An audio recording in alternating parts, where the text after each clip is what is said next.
Hi guys, ನಮ್ಮ ಕನ್ನಡ ಇಂಡಸ್ಟ್ರಿಯಲ್ಲಿ ಹಲವಾರು ಜಾನರ್ ಸಿನಿಮಾಗಳು ಬಂದಿವೆ. ಹಾಗೆ ಮುಖ್ಯವಾಗಿ ನಮ್ಮ ಕನ್ನಡ ಸಿನಿಮಾಗಳಲ್ಲಿ ರಿಯಲ್ ಇನ್ಸಿಡೆಂಟ್ ಅಂದರೆ ನೈಜ ಘಟನೆಗಳನ್ನು ಆಧಾರಿತ ಸಿನಿಮಾಗಳು ಕೂಡ ಬಂದಿವೆ ಅಂತಲೇ ಹೇಳ್ಬೋದು. ಅಂತಹ ಸಿನಿಮಾಗಳನ್ನು ನಾನು ಈ ಒಂದು ವಿಡಿಯೋದಲ್ಲಿ ತಿಳಿಸ್ತೀನಿ. ಅದರಲ್ಲಿ ಮೊದಲನೇ ಸಿನಿಮಾ ಅಟ್ಟಹಾಸ. ಈ ಒಂದು ಸಿನಿಮಾವನ್ನು AR ರಮೇಶ್ ಅವರು ಡೈರೆಕ್ಟ್ ಮಾಡಿದರು. ಈ ಒಂದು ಸಿನಿಮಾದಲ್ಲಿ ಮುಖ್ಯ ಪಾತ್ರದಲ್ಲಿ ಕಿಶೋರ್ ಅವರು ಮತ್ತು ಅರ್ಜುನ್ ಸರ್ಜಾ ಅವರು ಸಹ ಕಾಣಿಸ್ಕೊಂಡಿದ್ದರು. ಈ ಒಂದು ಕತೆ ಯಾವುದೋ ಒಂದು ಬೇಸ್ಡ್ ಅಂದರೆ ನಿಮಗೆಲ್ಲರಿಗೂ ಗೊತ್ತಿರೋ ಹಾಗೆ ವೀರಪ್ಪನ್ ಬೇಸ್ ಮಾಡಿರೋವಂಥ ಸಿನಿಮಾ.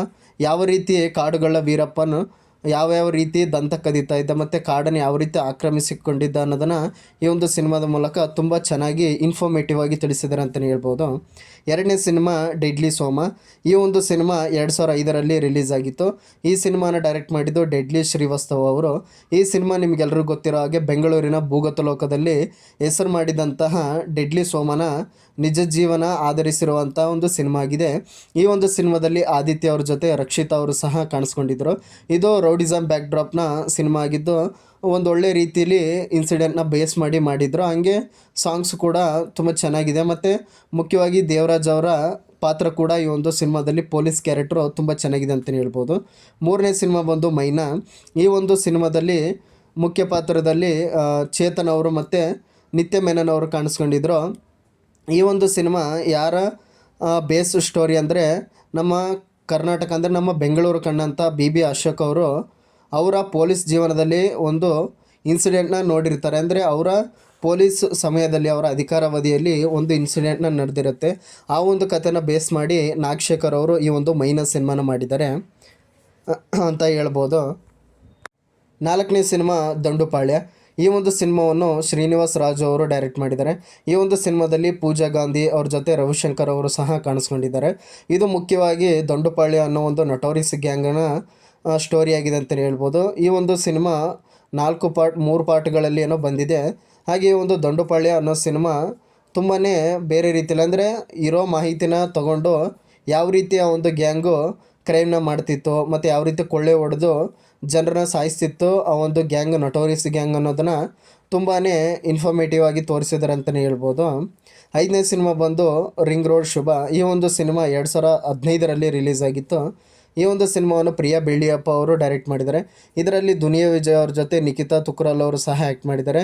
ಇದು ಒಂದು ಮೇನಾಗಿ ಯಾವ ಒಂದು ಕಥೆನ ಬೇಸ್ ಅಂದರೆ ಮುಖ್ಯವಾಗಿ ಬೆಂಗಳೂರಲ್ಲಿ ಇದ್ದಂತಹ ಇಂಜಿನಿಯರಿಂಗ್ ಅವರನ್ನು ತನ್ನ ಗಂಡನನ್ನು ಯಾವ ರೀತಿ ಶುಭ ಸಾಯಿಸಿದ್ಲು, ಒಂದು ಇನ್ಸಿಡೆಂಟ್ನ ಕ್ರಿಯೇಟ್ ಮಾಡಿ ಅದು ಗೊತ್ತಾಗಲಾರ್ದಂಗೆ ಅನ್ನೋದನ್ನು ಯಾವ್ಯಾವ ರೀತಿ ಮಾಡಿದ್ಲು ಅನ್ನೋದನ್ನು ಈ ಒಂದು ಸಿನಿಮಾದಲ್ಲಿ ತೋರಿಸಿದ್ದಾರೆ ಅಂತಲೇ ಹೇಳ್ಬೋದು.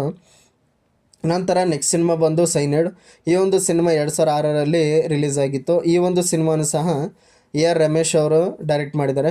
ಇದರಲ್ಲಿ ಮುಖ್ಯವಾಗಿ ರಾಜೀವ್ ಗಾಂಧಿ ಅವರ ಹತ್ಯೆ ಹಿಂದೆ ಇದ್ದಂತಹ ಒಂದು ಗ್ಯಾಂಗ್ನ ಒಂದು ಇನ್ಸಿಡೆಂಟ್ನ ತಿಳಿಸಿದ್ದಾರೆ. ಅಂದರೆ ಸೈನೈಡ್ ಅನ್ನೋದು ಯಾವ ರೀತಿ ಇದೆ ಮತ್ತು ಅದು ಮುಖ್ಯವಾಗಿ ರಾಜೀವ್ ಗಾಂಧಿ ಹತ್ಯೆಯಲ್ಲಿ ಯಾವ ರೀತಿ ಅದನ್ನು ಬಳಕೆ ಮಾಡಿದ್ದಾರೆ, ಆ ಒಂದು ಗ್ಯಾಂಗ್ ಯಾವ ರೀತಿ ಇತ್ತು, ಆ ಒಂದು ಸಮಯದಲ್ಲಿ ನಡೆದಂತಹ ಘಟನೆಗಳನ್ನ ಇಟ್ಕೊಂಡು ಈ ಒಂದು ಸೈನೈಡ್ ಸಿನಿಮಾನ ಮಾಡಿದ್ದಾರೆ.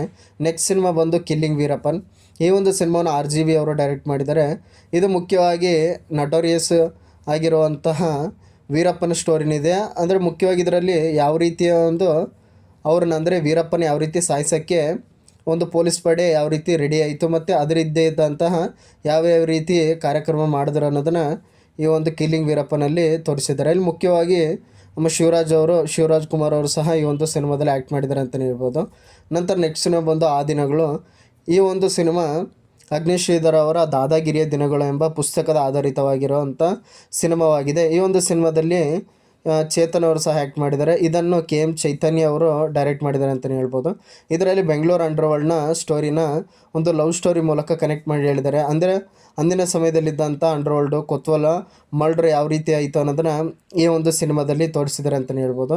ನೆಕ್ಸ್ಟ್ ಸಿನಿಮಾ ಬಂದು ಚಂಬಲ್. ಈ ಒಂದು ಸಿನಿಮಾದಲ್ಲಿ ಮುಖ್ಯ ಪಾತ್ರದಲ್ಲಿ ಸತೀಶ್ ನೀನಾಸಂ ಅವರು ಆ್ಯಕ್ಟ್ ಮಾಡಿದ್ದಾರೆ.